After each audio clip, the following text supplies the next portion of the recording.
Hi everyone, my name is Shari Medini and I'm the co-owner of AdoreThemParenting.com and co-author of the new book, Parenting While Working From Home, which I'm sure you have seen throughout this event. For my topic today, I'm going to be covering how you can communicate professionally while working from home. After over a decade of working from home, I understand the challenges that go into this. And this is also a topic that we cover in our February chapter of the book. So I want to share some of that insight with all of you and give you some actionable advice that you can take forward with you. Communicating within the workplace brings its own set of challenges because you're trying to come across as professional, but also human. And even if you settled into a style of communication and something that worked for you within an office setting, now that many of us are working from home, maybe for the first time, it kind of throws a wrench in things. And there's a lot of other factors that you're having to deal with. Something that can be really helpful is to think of your kids as persistent little coworkers. When you are in an office setting, there were always people popping their head into your office, maybe just to say hello, maybe to ask a question, maybe to check in on something that they needed from you. And you were kind of used to that interruption. You understood that that was a part of your workday. So if we can shift the mindset a little bit, and now your kids are those coworkers that pop into your office from time to time, but we don't necessarily need to let the person on the other end of that phone call know that that's the situation. So while you may be feeling frustrated or you may need to tell your kid something quickly, that's all understandable. But all you need to do is, whoever you're on the phone with, say, "I'm sorry, can I please put you on hold for one moment?" And mute them. Address your kid, help them with whatever it is. If they need water, snack, help in the bathroom, did they spill something? Are they fighting with their sibling? Whatever it is, address it as quickly as you can and get back to the phone call and say, "So sorry about that, where were we?" Right?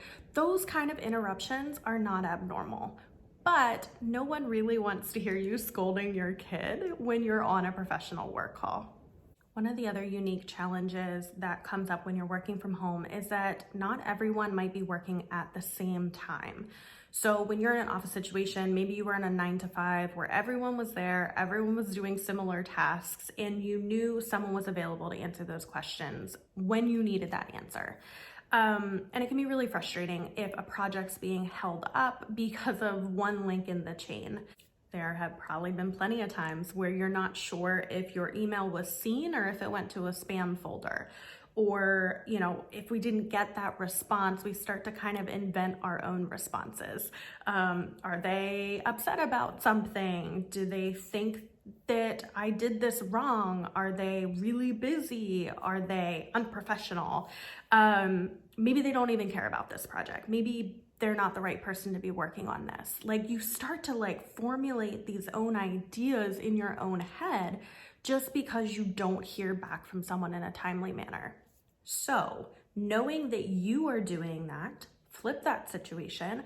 And if you are working with somebody and they need something from you or they've reached out to you and you don't get back to them in a timely manner, they might be doing that same thing, and they might be inventing subconsciously some ideas about you that are not true, and it's not the case. So what we can do, try to respond as quickly as you can. I know we are all busy. I know the amount of emails hitting everyone's inbox on a daily, hourly basis, but responding quickly makes you look courteous, professional, and trustworthy. And that initial quick response does not need to be your full response. Get into the habit of sending those quick replies as a way to just let that person on the other end know, message received, I'm working on it, I got it, and I'll get back to you. It can be something as simple as thank you for sending this over. I will look at it and get back to you.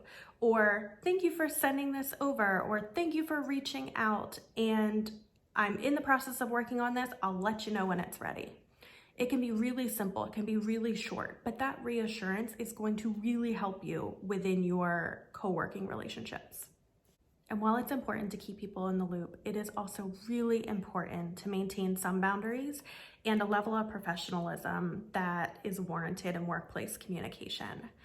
I know it is tempting to share the backstory as to what's going on in your day, week, month, but rest assured, we all kind of get it. We all know that life happens. We all know that a day-to-day life of a work-from-home parent is insane. And we don't need to offer that up as an explanation or worse, an excuse. Which one of these sounds more professional?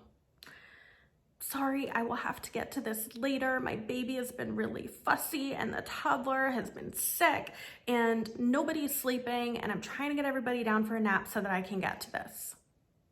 Or, thank you for sending this. I will work on it and get back to you this evening. Done. Simple. You're communicating the same message that I am going to work on it and you're likely not to expect an answer from me until later this evening. One is quick, concise, to the point, and makes you sound a lot more professional. It makes you sound like you are on top of things. So the point is, even if you don't feel like you are on top of things, even if you feel like you are spiraling and drowning in diapers and snacks and spit up and everything else that goes along with parenthood, you don't have to express that. You don't have to show that to the outside world.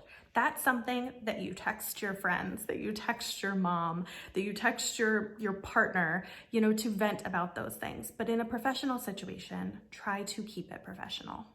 Because employees, coworkers, bosses don't need to know everything about your personal life. You are allowed to have your own life. You are allowed to stop working from time to time. You are allowed to set boundaries. But that's on you. And as long as the work's getting done, you can set those frameworks in whatever way works for you right now. It's kind of one of the benefits of working from home.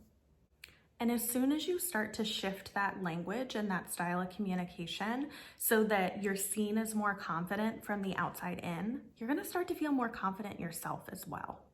I can't tell you the amount of emails I answered from my phone while breastfeeding a baby or sitting on a park bench watching my kids play on the playground or supervising bath time. It doesn't matter. For all they know, I'm sitting in an office, in a suit and typing my email on my office computer. As long as you're being professional in your communication, that's kind of all that matters. Similarly, try not to overpromise in your communication. I know the urge to shoot back a quick email saying, I'll get this to you tonight. But if there wasn't already a deadline in place, why set that deadline for yourself? Why not keep that open-ended? Because again, as a parent, you never know what that day is gonna bring. You never know who's gonna spike a fever or who's gonna have a meltdown. You don't know what the day is gonna bring. So while you may have every intention of getting something back to them tonight, if it's not actually due tonight, give yourself a little bit of a buffer. Keep that language vague and simply say something like, I'll work through this and let you know when it's done.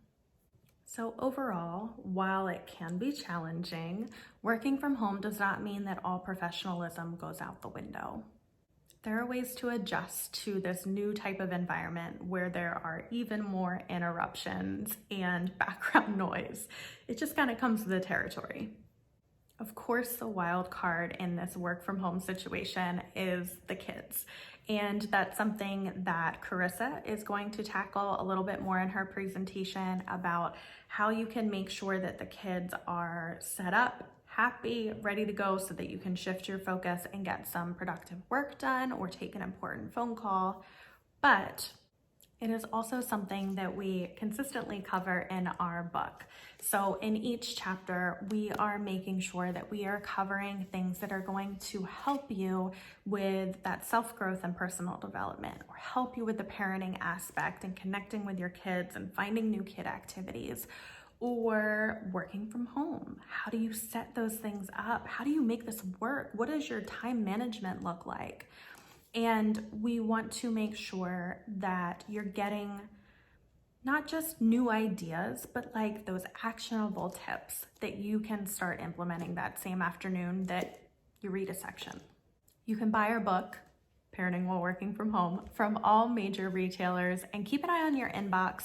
We are going to be sending you that free printable planner that has about 150 pages worth of checklists and worksheets and all sorts of things to keep you organized while working from home.